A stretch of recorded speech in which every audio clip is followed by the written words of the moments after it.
Well, we're going to get a lot of insights tonight, and we're now going to get some insights into water law.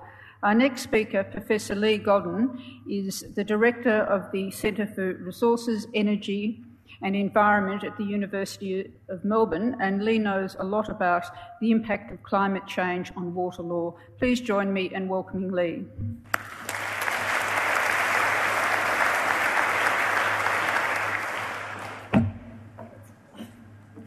Thank you. And I'd like to acknowledge the traditional owners of the land and also the contribution that Aboriginal and Torres Strait Islander peoples have made to sustainable water management over many thousands of years, and also to acknowledge the loss in the recent bushfires.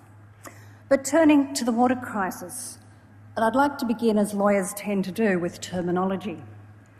And first, while I feel we need to urgently address water issues, the terminology of water crises and even more the language of water security may preclude a considered response to how we responsibly and ethically deal with water allocation, use and its long-term sustainable management.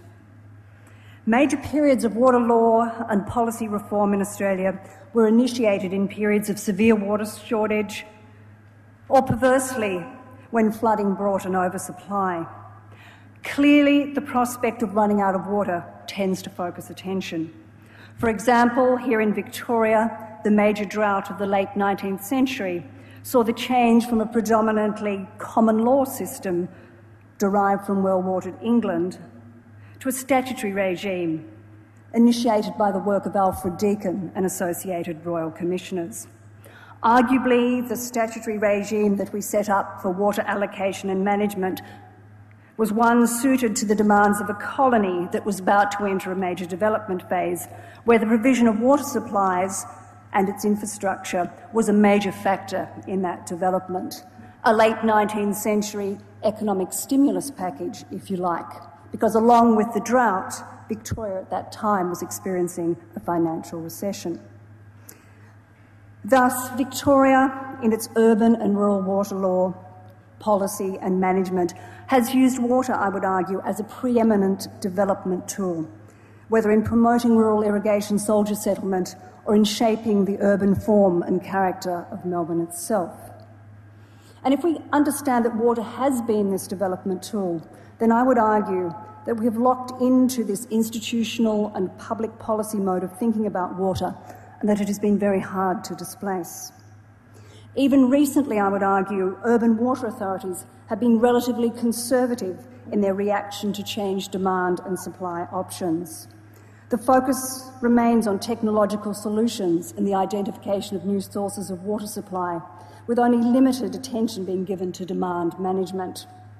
And as we've heard, there is clearly attention now being given to water-sensitive urban design and the incorporation of externalities into pricing. But there are large gaps in the sustainable water management, and sustainable agendas require more innovative adaptations. So the issues of increased water scarcity in urban areas have largely been managed through the imposition of water restrictions and efficiency incentives, and a lot of people point to the success of these.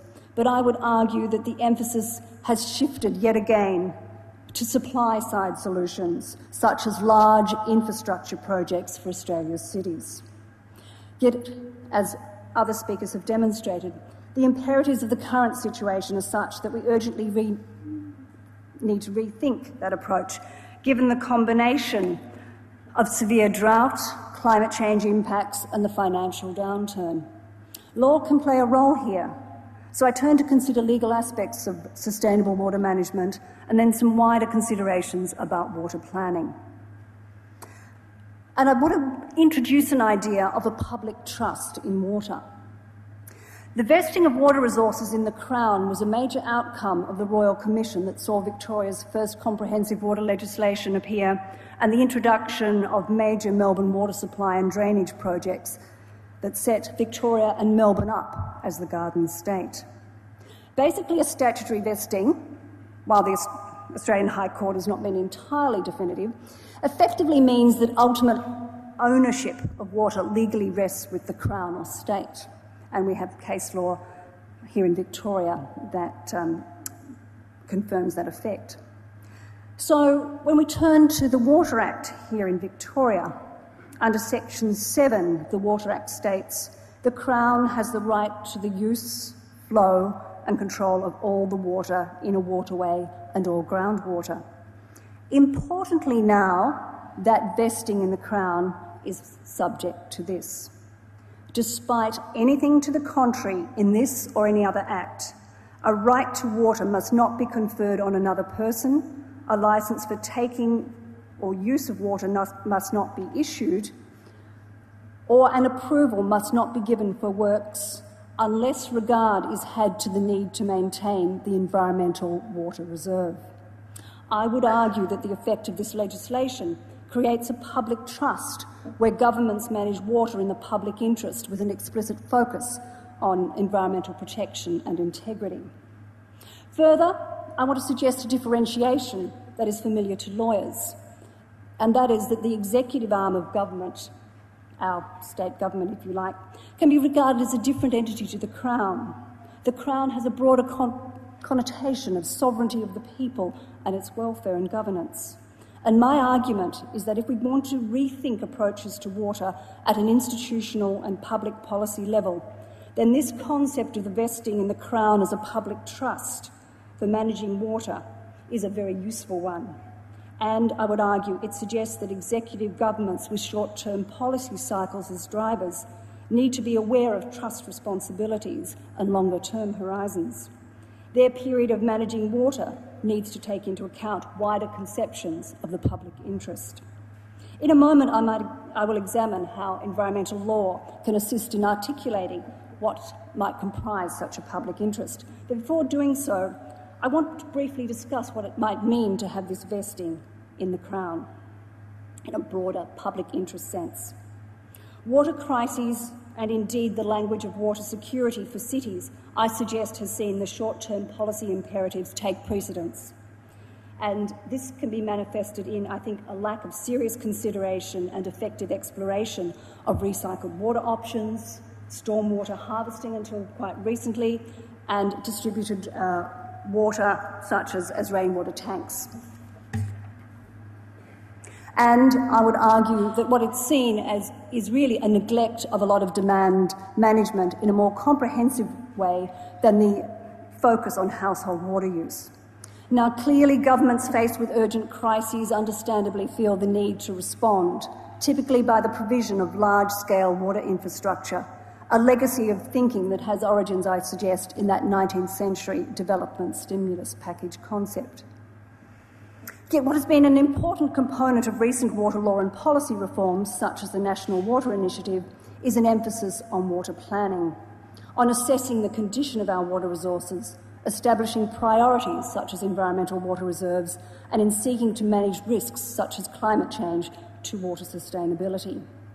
If we are to bring to bear the considerable expertise, both scientific and governmental, to manage water for long-term sustainability, it's crucially important to place an emphasis on water planning as we start to rethink how our cities might be water sensitive, and in rethinking for rural areas how we provide a secure ecological basis for our rivers, our farms and our communities. Further experience over the past few years, and most acutely the last months, has shown us that unless we secure our ecological systems, then other elements of the complicated web of interconnections that comprise our environment, natural, social, cultural, will be compromised. Therefore, it's encouraging to see the emphasis on water planning. For example, the Commonwealth Water Act is distinguished by its emphasis on water planning, and we have innovations such as the Central Sustainable Water Strategy here in Victoria. And as our Deputy Lord Mayor suggested, we've got some very innovative ideas about redesigning our cities. But public planning processes need to have integrity and independence. We know well the complexities of intervention into land use planning decisions. So I would argue that it's crucial and vital that we have planning that has those features of integrity. But if we turn to some of the more discrete aspects of water planning, These are a couple of suggestions of mine, and I'd put them into the mix with a lot of other very interesting and useful suggestions by many others.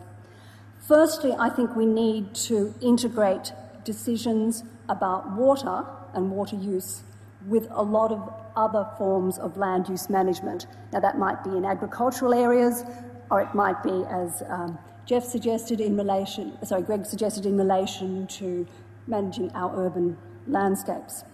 But we also need to factor in water use in our strategic and economic planning. And for example, I would argue that the trend whereby governments lock in on what I call upstream financial decisions, and we're locked into PPPs, tenders and contracts for major projects well in advance of public discussion and debate, has been detrimental to a long-term sustainable management of water.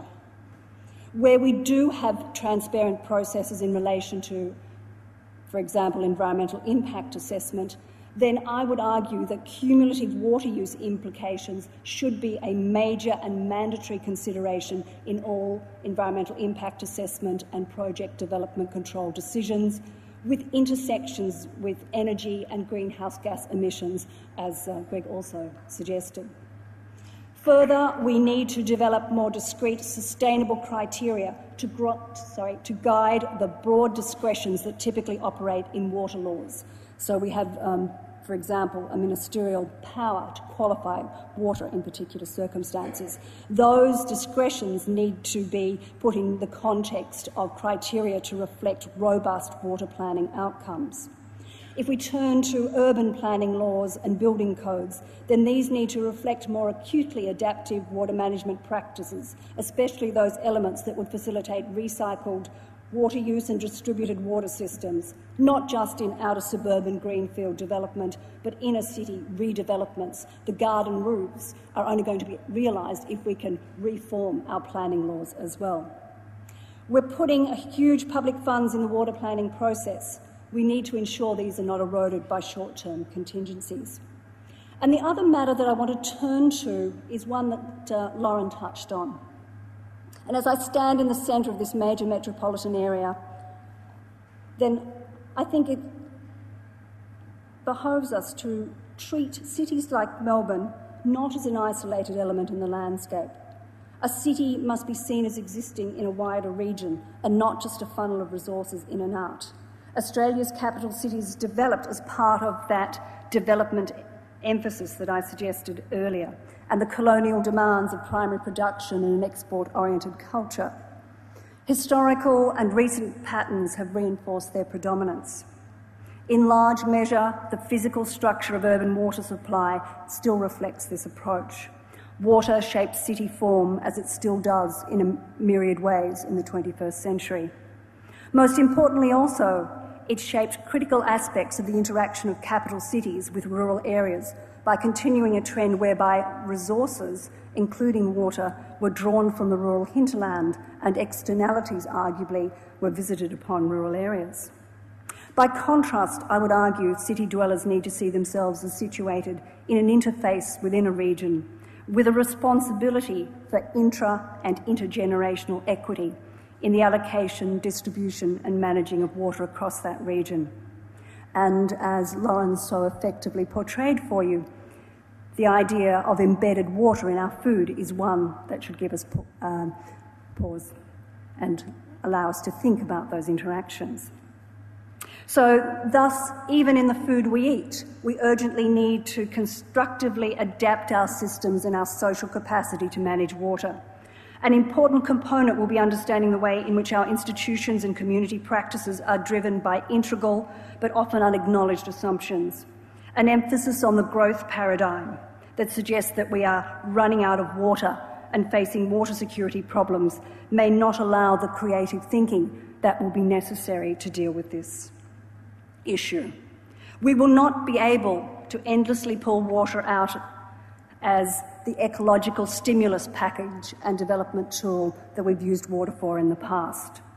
Thus, what could environmental law offer as guiding principles for a new approach that may fully reflect the environmental priorities and that public trust that I suggested now should be seen as accompanying our Water Act? And it's to the concept of public interest that I turn for principles to guide that adaptive management and to drive institutional change and individual responsibilities for water. The concept of public interest in environmental law is strongly linked to that of ecologically sustainable development. And this concept's clearly articulated both at an international and national environmental law level and in central case law. And central to these legal principles is a concept of intra-generational equity and intergenerational equity. And I think it's that intra-generational equity that a lot of people don't consider. And of course, embedded in those ideas also is the priority of environmental protection, to which water is crucial, of course. And so to draw from something called our common future, sustainable development includes the importance of equity in the pursuit of environmental protection. Even the narrow notion of physical sustainability implies a concern for social equity between generations, and it extends to equity within each generation. We need to exercise inter- and intra-generational equity in water management. And there's a common responsibilities idea that also is useful here. It's commonly linked to climate change, but I'm going to refashion it here in relation to water. And it's this idea of a common but differentiated responsibility. So if we talk about managing water sustainably, then we have responsibilities to both present and future generations and a common responsibility to prevent environmental harm. But I would suggest that cities like Melbourne have strongly benefited from the historic water resource development focus. We created a European city in a dry landscape, but its ecological consequences are now apparent. Accordingly, we need to have a differentiated capacity responsibility going forward for ethical and equitable water use and management in cities and beyond. That is not just simply thinking about securing our own urban water future and individual rights to untrammelled water use. This will require that cities and their residents, which in many ways have greater capacity than rural areas, need to begin to take a differentiated but common responsibility for sustainable water use. Thank you.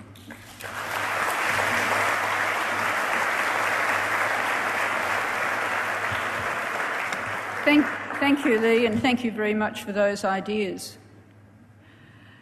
Our next speaker has come down from Sydney especially to be here tonight. He's got a very important message. He's a man with a lot of courage. Please welcome John Connor, the Executive Director of the Climate Institute.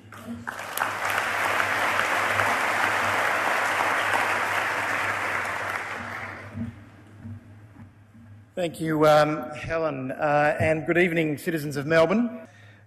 I first of all want to acknowledge the traditional owners of the country where we are this evening and pay my respects to elders past and present, and indeed add my acknowledgement to the tragedy of the fires. I'd like to extend my condolences to the victims of the fires and their families and pay tribute to the courage and heroics of the affected communities, the men and women in the emergency services and fire services, and the countless volunteers helping with the response.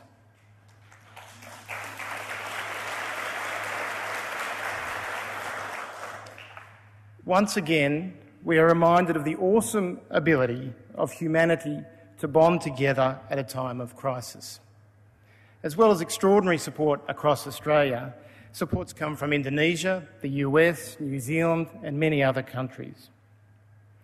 It's our determination that through Australia's response to this crisis and our response to the economic and climate crises facing the world, that we emerge smarter, better prepared, and more assertive in our efforts to minimise the chances of us facing this tragedy again.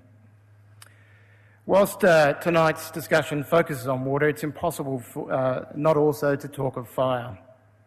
These two elements, along with wind, are inextricably linked in ways that have become all too painfully obvious. I also later want to talk about man-made elements, the economy, the nature of economic growth, and how the investments that we make now will shape the future of our planet and the future safety and security of our children. Out of respect for the victims, survivors and the ongoing fire suppression and rescue efforts, the Climate Institute has not proactively sought to comment on the climate issues and these fires until tonight. Our 2007 research into climate change and bushfire risks has, though, been widely quoted. But with the Commission of Inquiry now formally underway, we believe the onus is on us as an independent, evidence-based research and advocacy organisation to state our views on this critical but nonetheless complicated issue. In September 2007, I stood in the hills behind Adelaide with the South Australian Fire Commissioner and the President of the Australasian Fire and Emergency Services Council. We were releasing a groundbreaking study into the impacts of climate change on the intensity of bushfires in southeast Australia. The Climate Institute commissioned the Cooperative Research Centre for Bushfires, the Bureau of Meteorology and the CSIRO to have a look at recent bushfire trends and projections under climate change. The Fire Commissioner said at that launch words that were chillingly prophetic. He said, "Climate change is having an impact on bushfire severity, longer fire seasons, more extreme days and greater extremes of bushfire conditions. There will be times when no force known to mankind can suppress these bushfires." The Fire Commissioner's message was that we have to dramatically increase our preparedness for these fires that are establishing a new frame of reference for firefighters and our communities. The report's overall message was global warming, even if only partly addressed, will significantly increase the number and intensity of fires of this new frame of reference, the fires of climate change. In our view, what we have seen in Victoria with such devastating ferocity are the fires of climate change. Let me explain. The Bushfire Report, noting the increasing frequency of severe fire weather conditions, discovered the need for new categories to describe these conditions.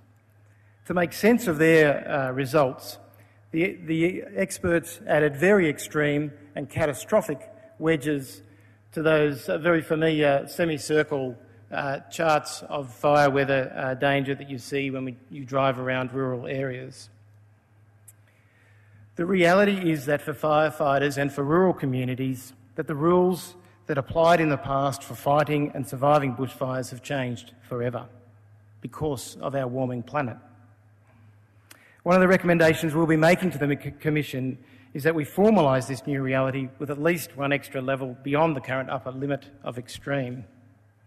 And unless we address the root cause of the problem, our firefighters and communities will be increasingly faced with devastating fires of climate change, which require an entirely new level of preparedness, resourcing and research. Forest fire weather conditions are rated using what's called the Forest Fire Danger Index. They combine temperature, relative humidity, wind speed and an estimate of the drought factor, which depends on daily rainfall and time since the last rain. A similar index is used for grasslands. Now, I don't need to go into details of the recent heat waves, the drought and the winds that have prevailed across southeast Australia. The experts at the Bureau of Meteorology released a report describing them as extreme and exceptional. Historically, high temperature records are usually broken by incremental amounts. This time, they've been smashed. I also don't need to remind you, as we've heard tonight, about the length of time between a decent drink or a decent rainfall here in southeastern Australia. Now, this Fire Danger Index formula has used the 1989 Ash Wednesday fire as a base of 100, and it's above that point that our report describes as catastrophic. Sydney fire weather conditions in 1994 came close to 100, and the fires of Canberra of 2003 peaked above that at 115. Now, both the South Australian Port Lincoln fires of 2005 and the fires of the 7th of February are reported to have times when these fire indices peaked in the high 100s indeed into the 200s.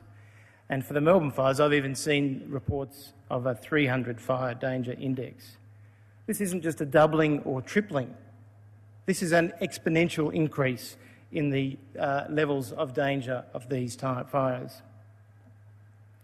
Now, our 2007 report showed that under scenarios for global warming, we will see further exponential increase in these fire weather conditions, particularly if we let the average warming of the globe go to more than 2 degrees above pre-industrial levels.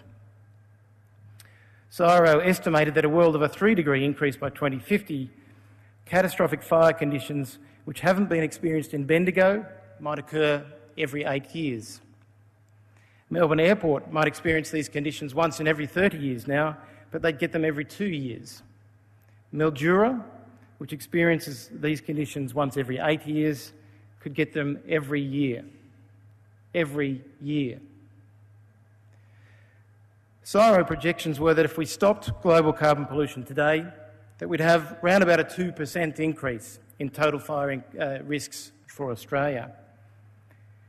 If we keep global greenhouse gas levels at 450 parts per million as a proportion of the atmosphere, or lower, levels that the Australian Government and Prime Minister rightly described last December as in our national interest, then there's a 50-50 chance of keeping global warming below 2 degrees above pre-industrial levels.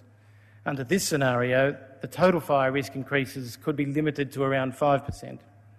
However, if other countries follow our poor leadership on the actual carbon pollution reduction targets that have been put on the table by our government, then we risk at least a 3 degrees warming and a 20% increase in fire risk. Another exponential jump. So it was no surprise to see Peter Marshall, National Secretary of the United Firefighters Union of Australia, last week write in an open letter to Prime Minister Rudd and to Premier Brumby, warning in no uncertain terms of the risk of history repeating itself unless our political leaders, and I guess ourselves, got serious about action on climate change. He wrote, "Given the federal government's dismal greenhouse gas emissions cut of 5%, the science suggests we are well on the way to guaranteeing that somewhere in the country there will be an almost annual repeat of the recent disaster and more frequent extreme weather events. It's time that Kevin Rudd and Malcolm Turnbull get behind that national interest and back reductions as part of a global agreement of 25% or more."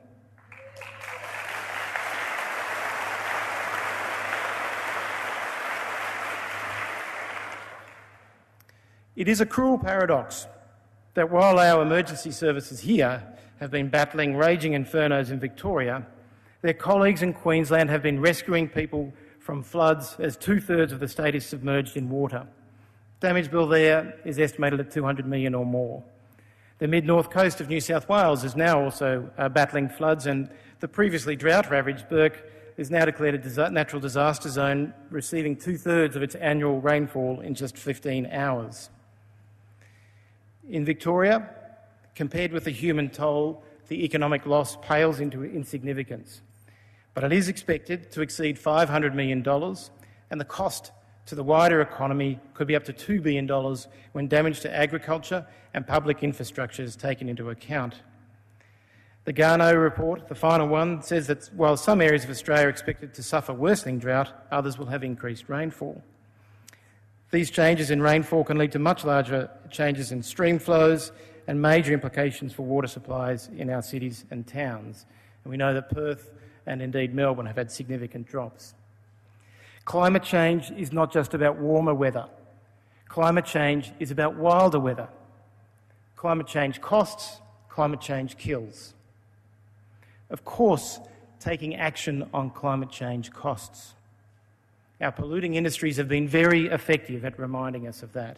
But buying a home costs, buying a car costs, going to school, TAFE, university costs, building schools, bridges and hospital costs.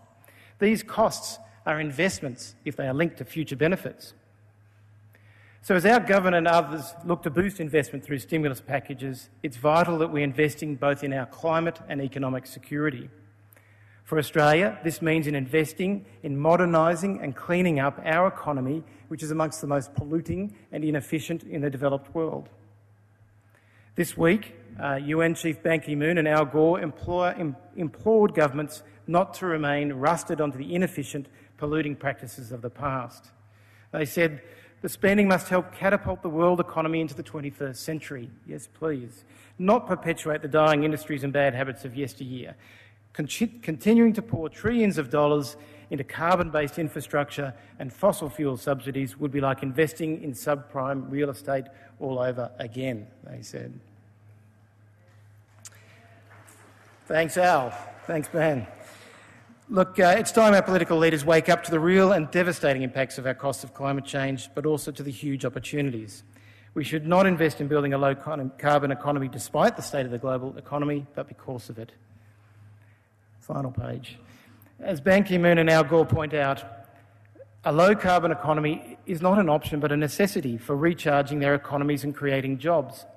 Globally, with 2.3 million people employed in the renewable energy sector, there are already more jobs there than directly in the oil and gas industries. In the US, there are now more jobs in the wind industry than the entire coal industry. Australia, with its abundant renewable energy assets, has huge potential for jobs growth in its clean technology sectors. This is about securing our economy and our environment. As well as strengthening the carbon pollution reduction targets to at least 25% from 2000 levels, it's important our political leaders ensure policies are geared towards investment in a cleaner, more modern economy, better able to sustain jobs growth as we in the world undertake a low-carbon recovery. As the fires in Victoria have proven yet again, in times of great challenge, our common humanity shines through. Communities, governments and businesses stand shoulder to shoulder. Australians recognise the imperative of strong action on climate change, but are being let down by poor solutions, poor political compromises and poor arguments from some old-style polluters determined to selfishly wrap themselves in cotton wool from the changes they knew were coming. Given the right leadership and policy, Australians will do what they do best in a crisis: work together, tackle the problem head-on, innovate and prosper. I look forward to working with all of you in that response. Thank you.